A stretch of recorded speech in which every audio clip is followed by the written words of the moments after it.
Welcome back, everyone! We're at a flashback. Yep. Some flashback of Hana's playing video games. And getting a 4DS. Yeah, I wonder what It's that not a even 3DS. looks It's a 4DS. It squirts water at you and travels through time. One of those. like. Probably. Shoot sense at you. Just kidding. Oranges. Oh. The night before I left home for Asagao, my dad came to visit me in my room. I had packed the few things I owned into a briefcase in a single cardboard box, set to be shipped with the train. I sat and stared at the box, somewhat bitter. Barely even needed it. I didn't know much.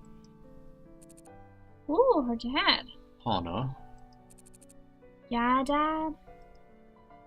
My father stood in front of me, a weary smile on his face. Even though he tried to hide it, I could see by the deep wrinkles around his eyes and forehead that he was tired. Sad. The past few years had taken their toll on him, and I hadn't eased things. You will be leaving tomorrow. Yeah. Heavy silence hung between us, filling my childhood bedroom like styrofoam. Are you excited? Yeah. Yeah, I am. He nodded and glanced around my room at the pale blue walls, the broken clock above my old desk, the scuff marks around the door frame where I ran into it as a kid.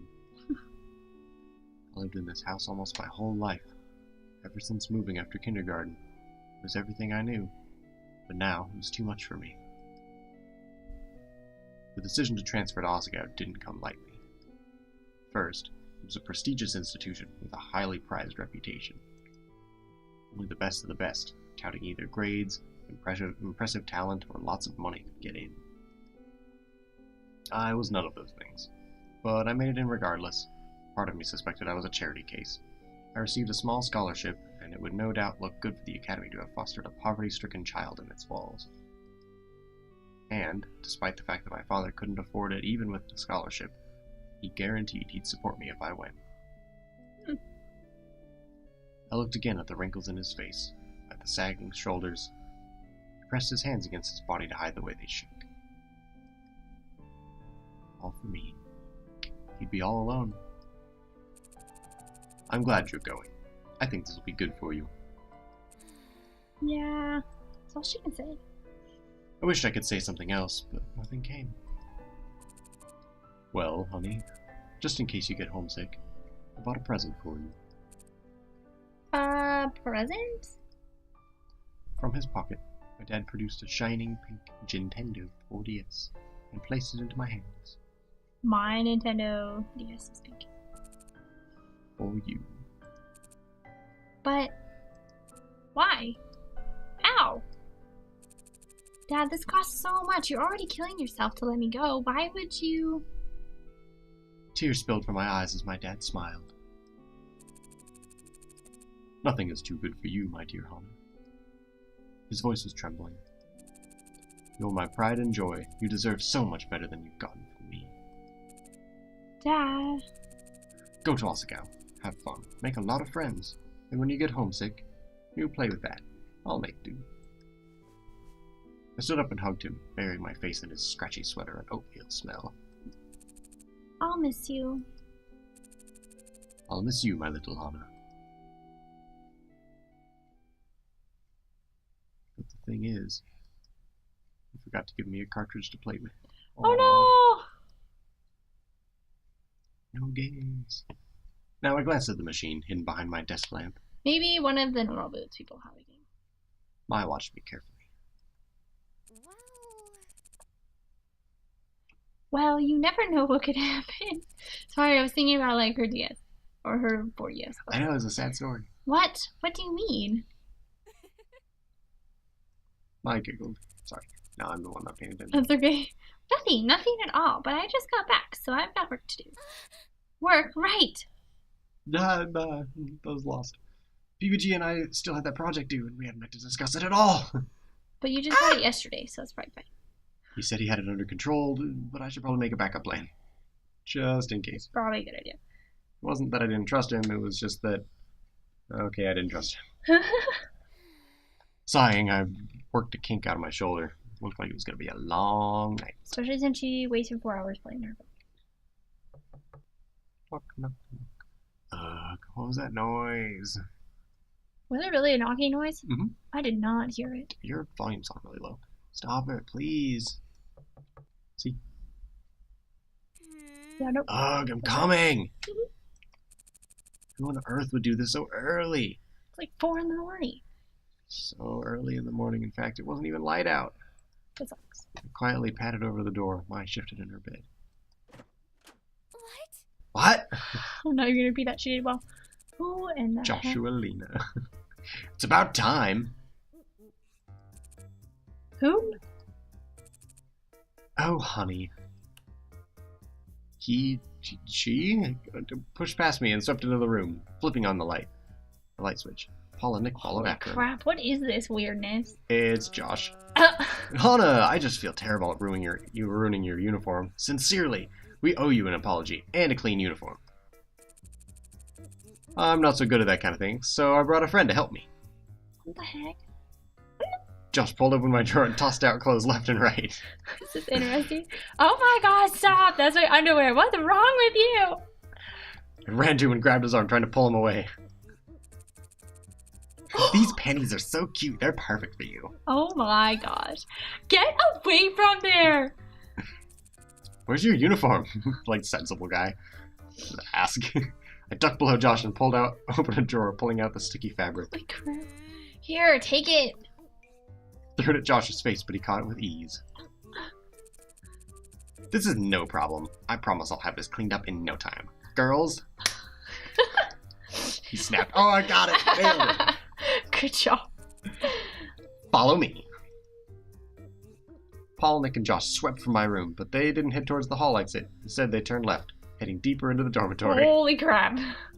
I didn't have a good feeling about this. I stepped into my slippers and ran into the hallway, just in time to see them go into the girls' bathroom. The door to the girls' bathroom closed. This is intense. Oh no. Oh no. Ah! What are you doing in here? I sprinted to the bathroom door. Before I could get there, Ow. Paul and Nick slammed into the wall across from the door. Men like you are the worst. Why is she not in her pajamas? Why is she even up? It's true. I can see where the boys aren't. No, this was all a misunderstanding, please. It looks pretty bad, Paul. I'm sure it was. No, Mimi, it really was. Wait a second. Where's the other person who was with them?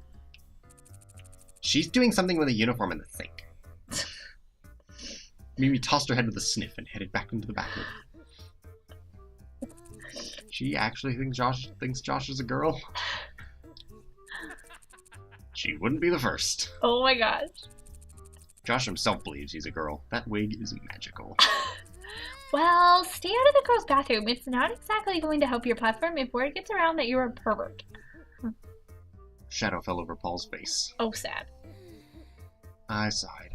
Alright, he's the student president. Don't worry, I'll talk to Mimi. Go back to the boys' dorm. Thank you so much, Hana. Yeah. Why are you waking up so early? I watched them scamper away and headed into the bathroom. Hey, Joshua Lena. Sorry, I want to do that. It's okay. You and I should probably get going. I rounded the corner and found him doing Mimi's hair. In a second, Hana. I've just got to finish this. Hana, have you met Joshua Lena? She's so good with hair. And look, she even got the stain out of this t-shirt. Out of this shirt. It's pretty obvious that Mimi held up my Jocelyn uniform. is not a girl. Really? Really? Thank goodness. Thank you so much. It's no problem, honey. I guess I'll let you finish, Mimi. You won't tell anyone about Paul and Nick coming into the bathroom, will you? Why wouldn't I? Well, as class representatives, they were just trying to help Jocelyn get her bearings, and they were showing her where the bathroom was. Very convincing. It's That already been makes- 4 days and she's never gone to the bathroom. I shouldn't have been the one to show her, but I was asleep, and they didn't want to wake me up. A very convincing story, Hana. Oh, well, I guess that's fine then. Mimi is so dumb. Hey, don't stand Thank dumb. you. What does that mean? Exactly. I stood staring at them, unsure of what to do next. Just leave. Do you mind? I need to concentrate on finishing that. Oh. I'm sorry. I will leave now. I went back to my room. Life at Asagao never got easier, did it? Nope. I was still asleep when I got back. There was no way I was going back to bed, so I changed my uniform, grabbed my bag, and went to class early. It's very early. Yeah, it's not 4 even a.m. class. I know. 4 a.m. What the heck? class. My plan was to get started on the project Miss Shizuka gave us. As sincere as PBG was, I wasn't quite sure he would hold up his end of the bargain. Probably not. I stepped into the classroom and went to my seat, throwing my bag against my desk. A small snap came from across the room. Shane was at his desk, giving me a look. Creepy Shane. Do you mind? I'm trying to work. Oh, I'm sorry. She has no jacket. I looked to the door. It was too late to leave, but I didn't want to be stuck by myself with a guy who clearly hated me. I sat down at my desk and looked at my hands. This is the quietest place I could find in the mornings. Really? Not the library? No, libraries are not quiet. Shane shook his head. At least school. I see. I'll try not to bother you. He shook his head again.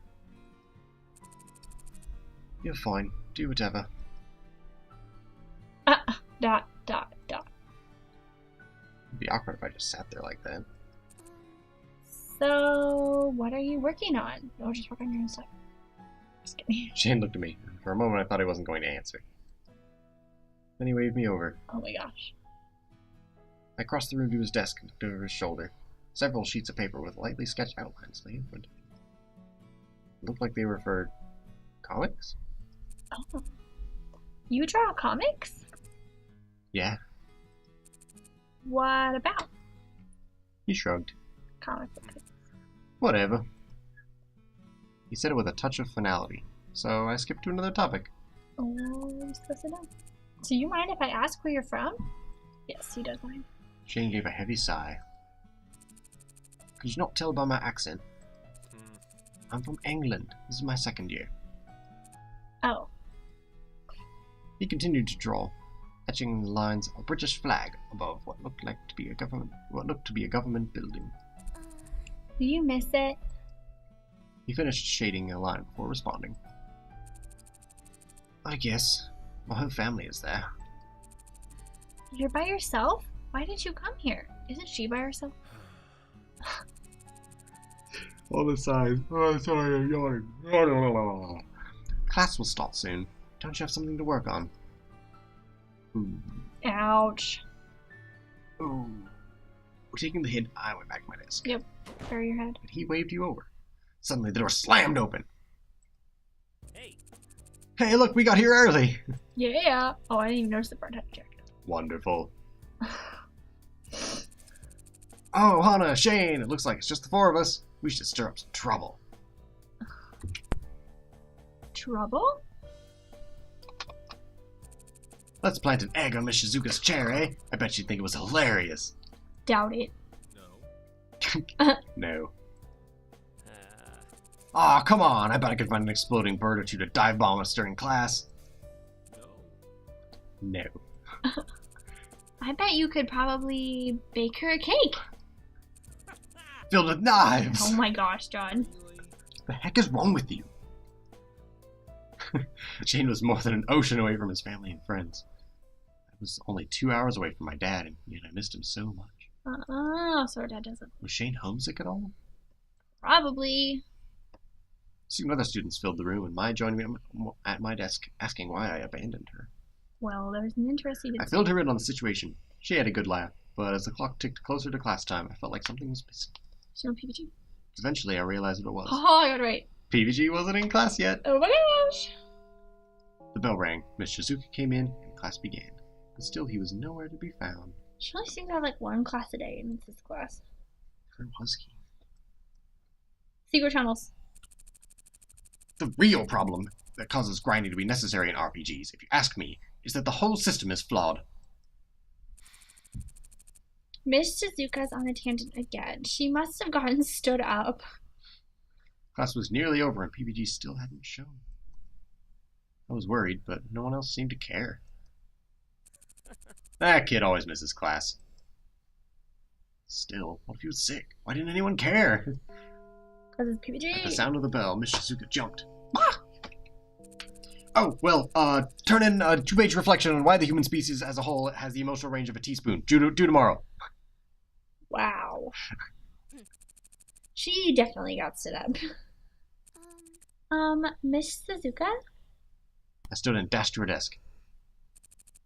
Yes, Hana? PPG wasn't in class today, and I can take his notes to him if you need. Oh, Hana, you're a godsend! Miss Shizuka's eyes watered. She leaned over her desk and pulled me into a hug. Oh my goodness. It's wonderful to see our youth have hope. Hana. She pulled away and stared into my eyes. Oh my gosh. Don't give up on love. You're young. If PPG is the one you want, you have my blessing. Here, take these papers. Holy shiz, Miss Suzuka. She shoved the handouts from today's class into my hands and gathered her things. Bless your heart. She left with him crying. Oh my, she needs to take a day off. Ha, poor thing. She must have really liked this one. Does this happen often? Often enough. So you're taking that to PPG? Yeah. But now that I think of it, I don't know his room number. Oh my gosh, on it. 402. How? It's next to Jared's room, so of course I notice him leaving in the morning. Ah. I've got tryouts, so I won't be able to go with you. Good luck, though. I'm sure he'll be happy to see you. Oh. Well, I told you, I don't think he feels that way. Yeah. Or does he? We might find out in the next episode. Sounds good. Bye, everybody. Bye. Bye.